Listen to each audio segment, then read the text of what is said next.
Kahapon sinimulan na ang pagpapabagal sa takbo ng mga tren ng MRT, pero konti ang mga pasahero kahapon dahil holiday. Kaya naman ngayong araw, masusubukan kung hindi magdudulot ng perwisyo sa mga pasahero itong bagong patakaran na yan. May live report si Micaela Papa. Mika.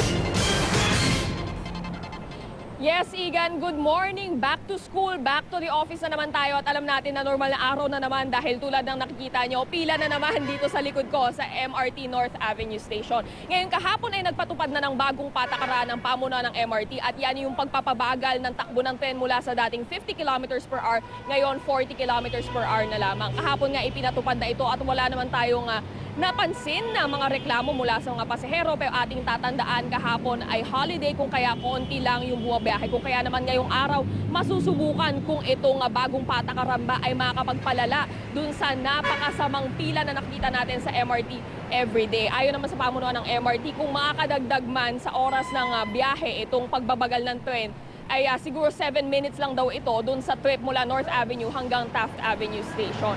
Ngayon, hati naman ang opinyon ng mga pasahero na aming nakausap tungkol sa pagbabagal sa takbo ng tren. Pag gano'n, di lalong yung ibang mga nagmamadali, paano naman po kung yung papasok ka sa trabaho, baka malate.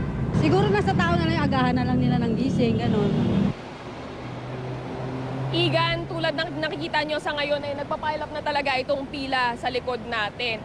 Sa actual na test na ginawa ng GMA kahapon, umabot lamang ng 1 hour and 6 minutes yung biyahe mula MRT North Avenue Station hanggang Taft Avenue at pabalik. So round trip yan. So mas mabagal o mas mabilis pa siya ng ilang minuto dun sa 1 hour 15 minutes na karaniwang haba ng round trip sa normal na araw. Pero ating tatandaan nga kahapon ay holiday, so kaunti lang yung bumabiyahe dito sa MRT. Yan muna ang latest mula dito sa MRT North Avenue Station. Balik sa iyo, Igan.